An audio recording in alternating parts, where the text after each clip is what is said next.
Meeting is now called to order. Would you please join me in the Pledge of Allegiance? Of the United States of America and to the republic for which it stands, one nation, under God, indivisible, with liberty and justice for all. May we have a roll call, please? Mr. Prince? Here. Mr. Person? Ms. Witchy? Here. Mr. McGurven? Here. Ms. Perez? Here. Mr. Pavoni? Here. Mr. Corman? Here. Roll call, Mr. Mayor, one absent. Mr. Mayor, Yes, Mr. Prince. I move we excuse the absent council member. Second. It's been moved by Mr. Prince, second by Mr. Corman, that we excuse Councilmember Person. All those in favor say aye. Aye. Opposed? The ayes have it. Moving on to one of the only things on the agenda tonight, the administrative report. Mr. Covington. Mr. Mayor, Council, I have one item. Beginning April 1st of this year, Medicare will start a year-long project to replace all current Medicare cards for beneficiaries to convert from using Social Security numbers to using alphanumeric ID numbers. All new Medicare cards will come in the mail. Nothing needs to be requested. So there's a current scam out there whereby somebody claiming to be from Medicare will call to say a card is on the way, but that a temporary card is needed and a fee is required for the temporary card. They'll ask for personal information so they can process a temporary card. Don't fall for that. Remember, Medicare handles all communication by mail unless you call them. So just want to let our folks know that that's out there, and if you know of a neighbor that might have questions, know that it's probably not right. Medicare will mail the card, they will mail everything, nobody will call you and ask for your personal information. That's all, Mr. Mayor. Okay, thank you. Moving on to audience comments. Got a couple people signed up to address the council. When I call your name, please come to the podium, give your name and city of residence for the record, and you have 5 minutes. We have a timer next to the city clerk. David Hoffman. You know, just because you work for PSC doesn't mean you get free electricity there. I know. I've been getting my bill. Good evening, Mayor Law, Council President Prince, and council members. I'm David Hoffman, Local Government Affairs and Public Policy Manager for Puget Sound Energy. As you may know, last week the cities released the final Environmental Impact Statement, or FEIS, regarding the Energize East Side project. This concludes an extensive, almost 3-year environmental review process.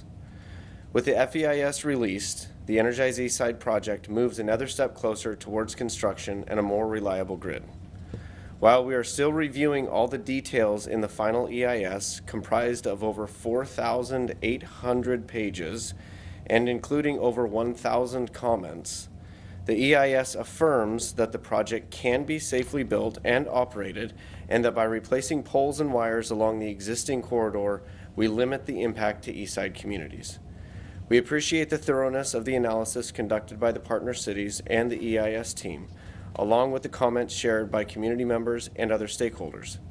The EIS process was led by the City of Bellevue in partnership with the City of Renton, as well as Kirkland, Newcastle, and Redmond. It has been a lengthy and rigorous process for the EIS team, and we appreciate all their efforts. With the FEIS out, we will continue to work through the permitting process in each jurisdiction. As you know, we have submitted permit applications in Bellevue, Newcastle, and Renton for the transmission line, as well as for the Richards Creek substation in Bellevue. The next major permit applications to be submitted will be for the northern portion of the project in Bellevue and in Redmond. Once we have permits in hand for the southern portion, we will proceed to construction. Project construction will start with the new Richards Creek substation, a little bit of a mouthful, and the upgraded transmission lines in South Bellevue, Newcastle, and Renton. After the southern portion is built, construction will then continue with the northern transmission lines in Bellevue and Redmond. We will continue to keep the city, property owners, and the community informed of our progress as we move forward towards construction and a more reliable grid. A grid that has the reliability and capacity necessary to meet the demands of our growing and vibrant Eastside communities. And since I have a couple minutes left, I have one more item I'd like to talk about, not related to Energize Eastside. We've all experienced the recent cold temperatures. With that in mind, I want to let you know that millions of dollars in bill pay assistance dollars are still available to help PSE customers, your constituents. At this time, $10 million remains available to income-eligible households in PSE's service territory that need assistance paying their heating bills or weatherizing their homes. I'd like to specifically mention 2 programs. PSE's Home Energy Lifeline Program, or HELP. Depending on income and household size, a qualified recipient can receive up to $1,000 from PSE's HELP program. A family of 4 with a monthly net income of $3,075 is eligible for these funds. And the Salvation Army Warm Home Fund. Funded by voluntary contributions from PSE's customers, the Salvation Army's Warm Home Fund helps PSE customers who need emergency short-term utility bill assistance. So far, the Warm Home Fund has raised more than $704,000 and served more than 2,700 households. PSE customers should contact their nearest Salvation Army District office for more information about the Warm Home Fund. And weatherization. Additionally, PSE provides weatherization funds to income-eligible households who heat their primary space and water with electricity or natural gas. Qualifying applicants may receive grants to install effective home energy efficiency upgrades, including insulation, sealing of leaks around windows and doors, and seams in heating ducts. More than 18,000 PSE customers have already received $8,100,000 this winter for bill payment assistance through the Federal Low-Income Home Energy Assistance Program and from PSE's HELP program. For anyone watching on TV or here in council chambers who may want more information, please call 866-223-5425 for contact information about your community assistance agency. I'd like to provide the webpage. It's a little complicated and long, the webpage that we have up. But I'd like to provide that to staff and see if we might be able to get a link up on the city's website as well. Thanks, David. Absolutely. In fact, Preeti's back there now. I want to make sure that we have all of that detail. We can get it out to a multitude of people throughout the community Great. to take advantage of that. So that's That'd be great. All right. Thank you very much for your Okay. time tonight. Thank you. Mr. Mayor, I might just mention, well, David mentioned it, and it'll be announced later tonight, but we'll have staff and PSC here next week to kind of walk through the FEIS conditions and mitigation measures. So we'll get more information. So we'll get to see Dave again next week. Okay, that'll be great. Will this be an opportunity then for council to weigh in on some of the ideas that they've had in terms of the right-of-way? Right. Hopefully, those were taken into account. But yes, it'll be an opportunity for the council to respond to some of the specific issues that are there. So Yeah, okay. Thank you. Next is Carl Kaminsky. Sit down here. Yes, you may. I think the microphone's working.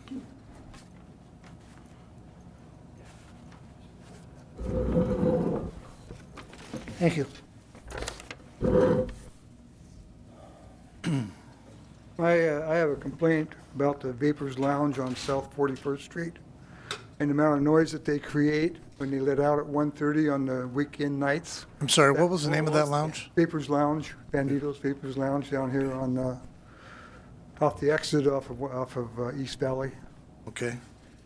When they let out at 1:30 in the morning, the motorcycles light up and the little Toyotas light up, making it with loud exhaust. And the exhaust sound, the noise, goes all the way up the valley wall. I live on South 32nd Street off of Talbot.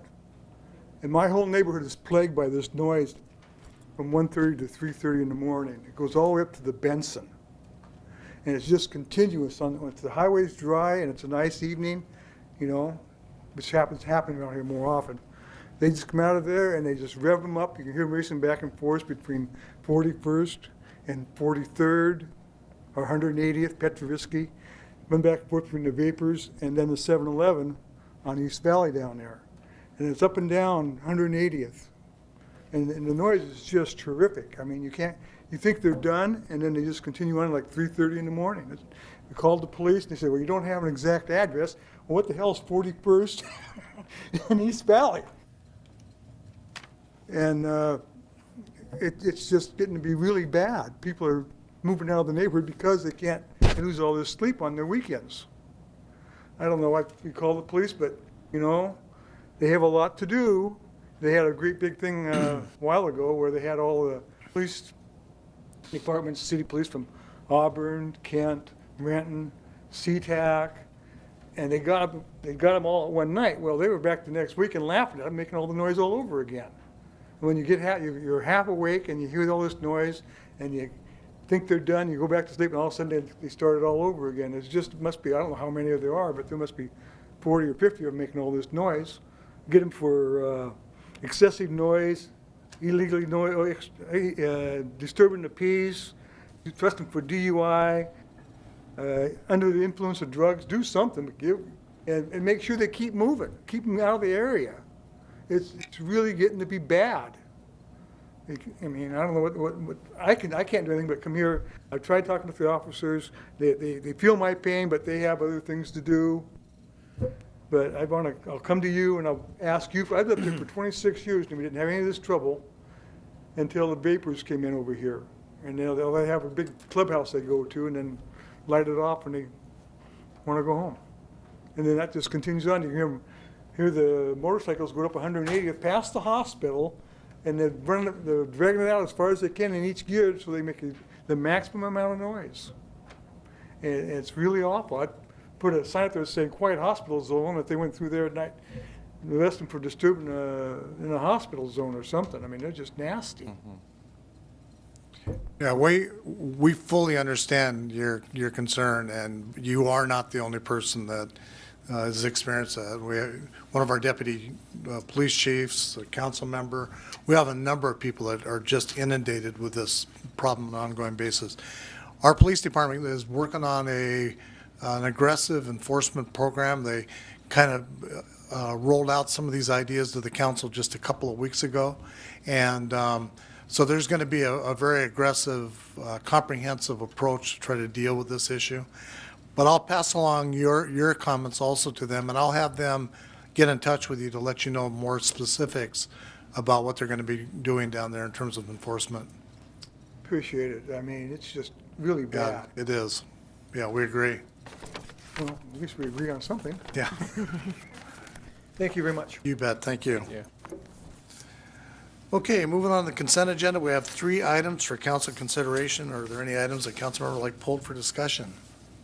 Mr. Mayor, Yes, Mr. Prince. I move council concur in the consent agenda as published. Second. It's been moved by Mr. Prince, second by Mr. Pavoni, that council concur with the consent agenda.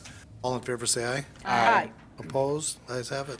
Moving on to unfinished business, Mr. Prince. No unfinished business, Mr. Mayor. Ms. Witchy? No unfinished business, Mr. Mayor. Mr. McGurven? No unfinished business, Mr. Mayor. Okay, Ms. Perez? No unfinished business, Mr. Mayor. Mr. Pavoni? No unfinished business, Mr. Mayor. How about you, Mr. Corman? Yes, Transportation Committee has one report to present.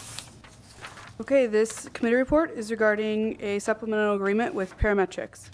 The Transportation Aviation Committee recommends concurrence in the staff recommendation to authorize the mayor and city clerk to execute supplemental agreement number 2 with Parametrics Incorporated for additional design services for the Duval Avenue Northeast 10th Street to Northeast Sunset Boulevard, SR 900 Improvements Project in the amount of $155,457. And this is signed by the committee chair and member. And Mr. Mayor, Yes, Mr. I Corman? move the council concur in the committee report. Second. It's been moved by Mr. Corman, second by Ms. Perez, the council concur with the Transportation Committee report. All those in favor say aye. Aye. Opposed? Ayes have it. And that's all, Mr. Mayor. Okay, thank you. Okay, moving on to legislation, we have one ordinance this evening. Okay, this ordinance is for second and final reading and adoption. It is an ordinance of the City of Renton, Washington, annexing certain territory into the City of Renton. Eric Ressler 2 annexation, file number A-17-001. Mr. Mayor, Yes, Mr. McGurven. I move that the ordinance be adopted as read. Second. It's been moved by Mr. McGurven, second by Mr. Pavoni, that this ordinance be adopted as read. Requires a roll call. Mr. Prince? Aye. Ms. Witchy? Aye. Mr. McGurven? Aye. Ms. Perez? Aye. Mr. Pavoni? Aye. Mr. Corman? Aye. Roll call, Mr. Mayor, all ayes. Ayes have it. Thank you, Megan. Moving on to new business, Mr. Prince. Yes, Mr. Mayor, the committee of the whole will be meeting on Monday, March 12th, 6 p.m. We have, in the council chambers, we have one item on the agenda, and it is the PSE Energize East Side FEIS Mitigations and Conditions Review. And that's all, Mr. Mayor. Okay, thank you, Ms. Witchy. Yes, Mr. Mayor, on Thursday, March 8th at 3:30 PM, the Utilities Committee will be meeting in the council conference room. We have 3 items on the agenda: Solid Waste 2017 accomplishments, 2016 Long-Range Wastewater Management Plan Amendment 2, and emerging issues in utilities. And that is all. Okay, thank you. Mr. McIrvin. Thank you, Mr. Mayor. Just need to announce that the Planning and Development Committee will be meeting at 4:30 PM on March 8th in the council conference room. There are 3 items on the agenda. First, we have a briefing on bike sharing. Second, we have online land use public notice map. And finally, emerging issues in CED. That's all, Mr. Mayor. Okay, thank you. Ms. Perez. Thank you, Mr. Mayor. On behalf of Councilmember Don Person, I will announce that the Finance Committee will be meeting in the council conference room on Monday, March 12th at 4:30. And there are 6 items in the agenda: water leak adjustments for Sunset Square, water leak adjustment for Las Schroff, I don't know if I pronounce it correctly, Sunset Neighborhood Plan Phase 2 design, agreement for legislative services, vouchers, and emerging issues in revenue streams. That will be it. Okay, thank you. Mr. Pavoni. Yes, Mr. Mayor, I have one meeting to announce. Monday, March 12th, the Public Safety Committee will be meeting at 5:30 in the council conference room. We have one issue on the agenda. It will be emerging issues in public safety. That is all, Mr. Mayor. Okay, thank you. And Mr. Corman? No new business, Mr. Mayor. Okay, what's the wish of the council? Move we adjourn. Second. Been moved by Mr. Prince, second by Mr. Corman, that we adjourn. All those in favor say aye. Aye. Opposed? The ayes have it.